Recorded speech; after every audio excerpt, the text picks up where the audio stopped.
औज़ु बिल्लाहि मिनश्शैतानिर्रजीम बिस्मिल्लाहिर्रहमानिर्रहीम। मैं हूं आपका तबीब हकीम लियाकत अली खिची और आप देख रहे हैं हमारा यूट्यूब चैनल हर्बल वर्ल्ड। और आज हम आपके लिए जो मौजू लेकर आए हैं वो है ताकत के मुतल्लिक ग़िज़ाई इलाज। दोस्तों, बहुत सारे अहबाब ये तकाज़ा करते हैं कि बहुत सारी अद्वियात इस्तेमाल कर लें ताकत और क़ुव्वत के लिए, लेकिन खातिर खा फ़र्क नहीं पड़ रहा। ख़ास तौर पर नौजवान क़ुव्वत बा के लिए, जिनसी क़ुव्वत के लिए ये पूछते रहते हैं कि मेडिसिन के इस्तेमाल से कोई फ़र्क नहीं पड़ता, तो इसका हल बताया जाए। तो दोस्तों, एक बात याद रखें कि ताकत हमेशा ग़िज़ा से पैदा होती है, दवा से कोई क़ुव्वत पैदा नहीं होती। दवा और ग़िज़ा का फ़र्क सबसे पहले आप समझ लें कि दवा ऐसी चीज़ है जो अपना असर छोड़कर जिस्म से ख़ारिज हो जाती है, जबकि ग़िज़ा एक ऐसी चीज़ है जो अपना असर करके खून का हिस्सा बन जाती है। इसलिए जो ग़िज़ाई ताकत है वो बेअंतहा है और दायमी है, जबकि जो अद्वियात की ताकत है वो आर्जी है। इसलिए आप देखते हैं कि जदीद साइंस एलोपैथिक वग़ैरह की जो विटामिन थ्योरी है उसमें जो ताकत के विटामिन हैं वो तिब के ग़िज़ाई मुरक्कबात से बहुत पीछे हैं और उनका मुकाबला नहीं कर सकते। तो आज हम जिस ग़िज़ाई क़ुव्वत का नुस्खा आपको बता रहे हैं ये बेहद अहम है नौजवान मर्दों के लिए, उनकी जिनसी क़ुव्वत के लिए, और ख़वातीन के लिए भी बेहद अहम है।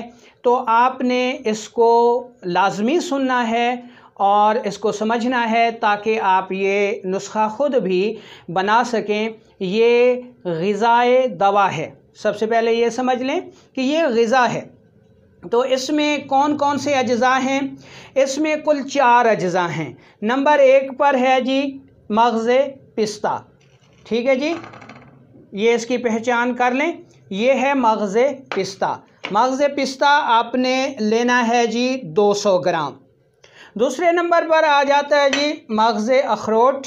मग़ज़ अखरोट आपने लेना है 600 ग्राम। ये 2 चीज़ें हो गई। अब तीसरी चीज़ आपने गरी लेनी है, नारियल लेना है, और ये आपने लेना है 800 ग्राम। उसके बाद जो और चीज़ है, चौथी चीज़ ये है जनाब मुरब्बा सेब, और मुरब्बा सेब आपने लेना है 1.5 किलो। तो ये 4 चीज़ें हो गई। अब इन सब को आपने कूट कर अच्छी तरह मिला लेना है, और जब आप इसको मिलाएंगे तो ये इस शक्ल में आपके पास आ जाएगा मुरक्कब। ये आपका जनाब नुस्खा तैयार हो गया। तो इसको आपने 20 ग्राम से 40 ग्राम तक सुबह शाम इस्तेमाल करना है। ये इसका तरीका हो गया बनाने का। अब समझ लें कि ये जो चारों चीज़ें हैं ये करती क्या हैं। तो जनाब ये नुस्खा जरियान के लिए बेहद मुफीद है, ग़िज़ाई इलाज है। मनी को बहुत ज़्यादा पैदा करता है, मनी को गाढ़ा करता है, जिसकी वजह से मर्दाना क़ुव्वत बेअंतहा पैदा होती है। उज़लात को क़ुव्वत देता है, जिसकी वजह से जिनसी क़ुव्वत बेहद बढ़ जाती है। उज़्व तनासुल को मज़बूत करता है, मोटा करता है, और स्पर्म्स को खूब पैदा करता है। स्पर्म्स की जो हरकत हैं उनको भी बेहतर करता है, तेज़ बनाता है, जिसकी वजह से ऐसे नौजवान जिनके लैब रिपोर्ट्स में ये लिखा जाता है जी कि आपके स्पर्म्स की हरकत कम है, जिसकी वजह से आप जो है वो बाप नहीं बन रहे। इसके अलावा जिनसी क़ुव्वत और वक्त ख़ास में बेपनाह इजाफ़ा करता है।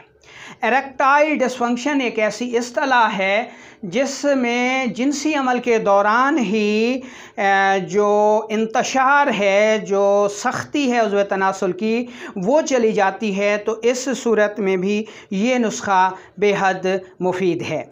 जिस्म पर गोश्त लाता है, इसलिए ऐसे अफराद जो बहुत ज़्यादा कमज़ोर हों उनके लिए बेहद मुफीद है। चेहरे को सुर्ख करता है, खून खूब पैदा करता है, दर्दों में बेहद मुफीद है। इसके अलावा ख़वातीन के मर्ज़ लिकोरिया को भी दूर करता है। हामला ख़वातीन के पहले 2 माह में ये ग़िज़ाई नुस्खा बहुत मुफीद है और खून की कमी को दूर कर देता है।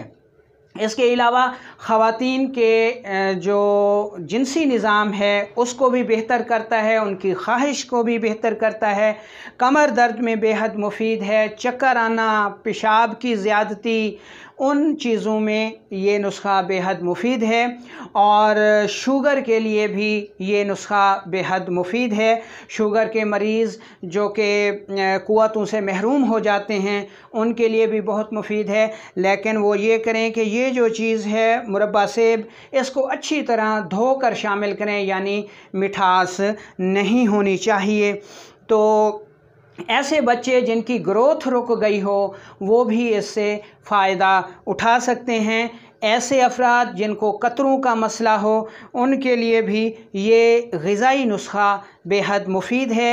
ये प्रोटीन को खूब पैदा करता है, जिस्म को मोटा करता है। तो ऐसे लोग जो ग़िज़ाई किल्लत का शिकार होते हैं, उनमें प्रोटीन की कमी पाई जाती है, उनके लिए भी ये ग़िज़ाई नुस्खा बेहद मुफीद है। ऐसे नौजवान जिनकी जिनसी क़ुव्वत कम है, मादे मनविया पैदा नहीं होता, दुनिया जहान की दवाइयाँ इस्तेमाल कर चुके हैं, उनके लिए ये नुस्खा बेहद मुफीद है। बनाएं, इस्तेमाल करें और दुआओं में याद रखें। वालेकुमुस्सलाम व रहमतुल्लाहि व बरकातुहू।